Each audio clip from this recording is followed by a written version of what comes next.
Добрый день. Большое спасибо за приглашение выступить. К сожалению, вероятно, в тот момент, когда вы смотрите данную презентацию, я еду в поезде, связь там очень плохая, поэтому никакой возможности вживую невозможно. Но большое спасибо коллегам, которые согласились сделать запись, и надеюсь, это тоже будет полезно и интересно. Если говорить о конференции в Глазго, то я бы отметил 4 главных момента, которые, мне кажется, наиболее важны для стран бывшего Советского Союза, включая и Россию, и Кыргызстан, хотя, конечно, эта значимость может быть несколько разная. Для России финансовая компонента практически не важна, а для Кыргызстана, наверное, финансовая компонента самая главная, как еще для 120 или 140 даже стран мира. Подробно проходиться по тому, как шла конференция день за днем, я бы не стал. Во-первых, такие презентации есть, и представители UNDP, в частности, очень хорошо владеют этим вопросом. Вы сами можете посмотреть все документы конференции, равно как и обзор переговоров ход день за днем. Его делал Канадский институт устойчивого развития, и ссылка здесь есть, так что, пожалуйста, это достаточно легко для самостоятельного рассмотрения. А вот углубиться в нюансы и тонкости тех пунктов, которые сейчас на экране, не всегда просто. Поэтому на этом давайте мы и остановимся. Вот первый момент – это все крупные страны объявили о достижении углеродной нейтральности. Примерно в диапазоне 2050-2080 год.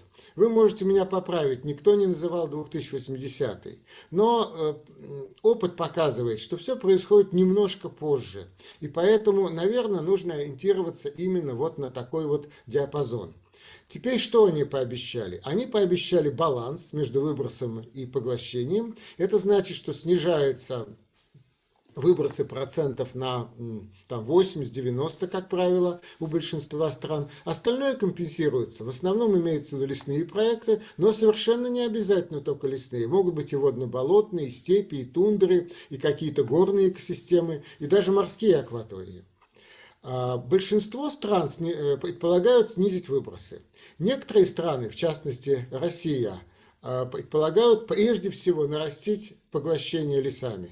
Так? Это специфика России. В принципе, это возможно, и это вполне, так сказать, реальный вариант, но, конечно, потребует гигантских мер на очень большой территории. Наверное, не стоит сейчас углубляться в планы России. Важнее сказать такой момент. Все страны, за редчайшими исключениями, так, небольшие исключения, Норвегия, Новая Зеландия, Япония, Швейцария, говорят, снижение будет на своей территории. Это означает, что пусть это немножечко дороже, а может быть и существенно дороже, так, но они хотят развивать свою зеленую экономику, свою зеленую энергетику. Они понимают, что дешевле закупить какие-то единицы у Кыргызстана или России, или там Мозамбика, кого-нибудь еще, да, но тогда это будет строительство зеленой экономики другой страны, а они прежде всего хотят суметь построить у себя. И довольно много было экспертных дискуссий, а сумеют ли, а успеют ли. Тогда эксперты сходятся во мнении, что суметь сумеют, а вот может быть не успеют, может быть это будет чуть-чуть дольше, чем предполагается. Также обратил бы ваше внимание, что два крупнейших эмиттера, Китай и США, заключили соглашение о взаимной кооперации. Это очень важный момент, потому что все-таки это две сверхдержавы. Сейчас у нас в мире только две сверхдержавы, и то, что вместе они действуют скоординированно, это своего рода гарантия того, что так дела и пойдут. И как они пойдут? Вот вы здесь видите график. Так? И получается, что даже если Индия достигнет нейтральности в 70-м году, останется еще Африка, останутся еще многие другие страны. Может быть и эмиссия из вечной мерзлоты, вернее не может быть, а точно, что она будет усиливаться. Больше или меньше зависит от выбросов парниковых газов. Тут обратная связь у нас происходит. И что мы в итоге видим? Стабилизация на уровне где-то 2,5 градуса, не менее. Более того, с медленным выходом, грубо говоря, на 2,5, дальше медленно, может быть до 2030 года, то есть еще 50 лет, на уровень 3. Поэтому та эская критика, которая часто раздается в адрес Глазго, что не 1,5 и даже не 2, это так. Для очень многих стран, малых островных государств, это очень плохо. Конечно, и для Кыргызстана было бы гораздо лучше, если бы выходили на 2 градуса. Ну, 1,5 градуса, видимо, нереально. 1,5 градуса это скорее такое знамя или лозунг, вряд ли что-то более того. Но пока траектория такая, и что из этого следует? Все меры адаптации должны быть как минимум для уровня 3 градуса и соответствующего роста опасных явлений, соответствующим этому уровню. Как минимум, а лучше еще и с запасом. Ну и надо понимать, что тут каждые полградуса имеет очень большое значение. Теперь второй момент. Рост помощи наиболее слабым странам. Кыргызстан тоже входит в их число, как страна уязвимая, может быть, не самая слабая, но одна из наиболее уязвимых. И тут, конечно, есть такая цифра, как $100 миллиардов в год, но наиболее важные моменты в решении КС – это то, что вдвое надо увеличить расходы на адаптацию, примерно до $40 миллиардов в год, и призыв к финансовому институту увеличить долю гранта, поскольку очень многие страны никаких грантов брать не могут, это совершенно, так сказать, понятно. И сейчас государственные агентства где-то 2/3 выделяют в виде грантов, а вот банки и финансовые институты только 5% в виде грантов. Вот это самый болезненный вопрос, который обсуждался в Глазго, и, надеюсь, движение в правильном направлении. То есть грантов будет больше, больше и больше, и, конечно, это очень важный результат Глазго, может быть, самый главный результат. И именно сюда, в финансовую компоненту, я поместил и всевозможные декларации. Потому что это такое, по сути дела? Это временные клубы по интересам, где, с одной стороны, есть те или иные богатые, развитые страны, которые готовы поделиться технологиями, деньгами, опытом. И, с другой стороны, есть страны, которые готовы что-то сделать в той или иной области, но средств у них на это не хватает. Так? Тут сложно сейчас судить, какой бы декларации стоило присоединиться к Кыргызстану. Вероятно, по лесам, хотя это тоже не так очевидно, поскольку все-таки леса, декларация по лесам однозначно заточена, как говорится, на прекращение сведения лесов, то есть ликвидация лесов. Насколько я понимаю, у Кыргызстана нет проблемы того, что лес исчезает, что вырубают и на этом месте больше ничего нет. Да? А именно так происходит в тропиках. Именно против этого направлена декларация и большие финансовые ресурсы, уже порядка $20 миллиардов, которые туда вливаются. Если же просто проект по посадке лесов, наверное, он пойдет гораздо тяжелее через эту декларацию. Ну, попытаться, наверное, стоит. Насчет остальных деклараций у меня еще более такое, как бы, скептическое отношение в контексте Кыргызстана, но это, наверное, заслуживает более детального обсуждения отдельно, на какой-нибудь отдельной встрече. Приняты правила международного сотрудничества по Парижскому соглашению.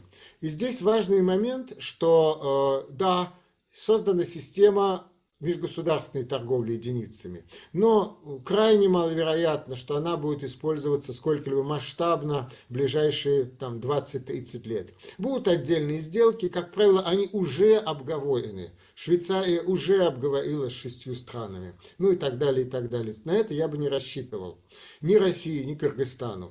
Вот второй момент, правила и процедуры для специальных проектов, очень важный момент для наших стран. А третий – это рабочая программа по всевозможному нерыночному сотрудничеству. Вот потенциально это крайне важная вещь. Это общие стандарты, налоги, критерии, пограничные платежи. Но пока она на уровне просто разговора, важного, нужного. И опыт работы с РКИ говорит о том, что еще лет 10 будет именно так. То есть вот лет через 10, надеюсь, с вами мы вместе обсудим физически важные, финансово важные пункты по статье 6.8. До этого маловероятно. Что бы я хотел сказать насчет правил? Правила работоспособные. Более того, для лесных проектов 45 лет. Для остальных проектов максимум 15 лет. Это важно, потому что леса Кыргызстана, что России, они растут медленно, относительно медленно. Горные леса или таежные леса. И поэтому то, что удалось добиться 45 лет, это, конечно, важно. Очень много было разговоров по поводу отчислений в дотационный фонд, как минимизировать негативный эффект единиц с Киотского протокола оставшихся, это так или иначе решено. Не думаю, что в это надо углубляться. Я бы обратил ваше внимание на то, что тем самым сформирован рынок покупателя. То есть далеко не цена единицы того или иного проекта в Кыргызстане или в России будет привлекательна. То есть компания, покупатель, юридическое лицо, должна следовать, по крайней мере, 4 параметрам. Первое, конечно, что разрешено в стране, где у нее штаб-квартира. Это понятно. Второе, это то, что разрешено, что принимается в странах, куда она экспортирует продукцию. Это второе. Так? Третье, конечно, что разрешает сама страна, где делается проект. И четвертое, какие приоритеты у самой компании. У кого-то приоритеты, скажем, как у Amazon или Netflix, гигантских компаний, у них приоритеты сейчас мангровые леса. Их нету ни в России, ни в Кыргызстане, быть не может, поэтому, наверное, эти компании не для нас. Но вот большое количество добавочных приоритетов, а далеко не только цена, будет говорить о том, что компании будут смотреть как бы вокруг, выбирать какие-то из булки отдельные изюмины и финансировать именно эти проекты. Вот это подход, который нужно как бы запомнить. Он вряд ли изменится в ближайшие 10-15 лет, и, соответственно, готовить проект надо под какого-то уже покупателя, обязательно обговаривая хотя бы примерно, что той или иной компании годится именно такой проект, скажем, в Кыргызстане. И заключительный слайд, на который я хотел бы обратить внимание, очень большая роль субнациональных субъектов. И они показали в Глазго, что они идут впереди стран. То есть, если та или иная страна еще достаточно пассивна, та же Россия, да, то, скажем, Северсталь или Новолипецкий металлургический комбинат явно лидеры. Да, банки, включая тот же Сбербанк, они очень чувствительно реагируют и чувствительно подстраиваются вот в эту глобальную финансовую систему. Два момента, которые я бы хотел обратить внимание. Призыв к снижению использования угля. Это всего лишь призыв, но это явный сигнал для банков и инвесторов, что инвестировать надо в это поменьше. И, соответственно, устроить проект, скажем, по более чистому углю, ну, наверное, почти безнадежно. Наверное, не надо на это закладываться. С другой стороны, конечно, никто не требует от стран снижать потребление угля, особенно для таких стран, как Кыргызстан, которым, ну, пока неоткуда взять деньги, скажем, на каскады ГЭС, которые бы, наверное, выручили бы, позволили уйти от угля. Но пока этого нет. А значит, ситуация вполне понятна, и ситуацию никто не будет дискриминировать Кыргызстан за то, что он использует уголь. А как еще быть этой стране? Так? И важный момент – это природных решений акцент. Он как бы никак не прописан, почти никак не прописан, но это совершенно явный тренд. Он и не будет прописан. Вряд ли стоит ожидать от наблюдательного совета по статье 6.4 каких-то других органов деталей. Но тут нужно понимать, что и горные леса, и те или иные другие экосистемы – это явно приоритет для многих компаний. В России мы это уже видим, когда есть прекрасные проекты по ВИЭ, а компания хочет обязательно леса, и где она работает. Потому что тогда она будет работать и на углерод, и на природу, и на местную власть, и на местное население. А это, в общем, важно. Хорошие отношения тоже очень важны для всех. Ну и последний слайд – это резюме для мира в целом, что встреча Глазго важный, но не прорывный шаг вперед. Нет, конечно. Результаты примерно то, что специалисты ожидали, но не то, что ожидала экологическая общественность. Конечно, не 1,5 градуса. Есть правила сотрудничества, есть важная роль совместной работы США и Китая, обещаний дано очень много, вопрос, как и с выполнением, понятно. Мир идет по траектории 2,5-3 градуса. Конечно, будет вставать вопрос о переходе на более сильную траекторию. Конечно, пока движение мира к углеродной нейтральности медленнее, чем можно и с технической, и с финансовой точки зрения, но это уже движение в правильном направлении. Спасибо. На заключительном слайде вы можете видеть те или иные продукты ВВФ России, в том числе и 100 простых вопросов, 100 простых ответов на сложные вопросы по климату, которые, надеюсь, будут интересны всем. Там и про Парижское соглашение, и про углеродное регулирование тоже есть.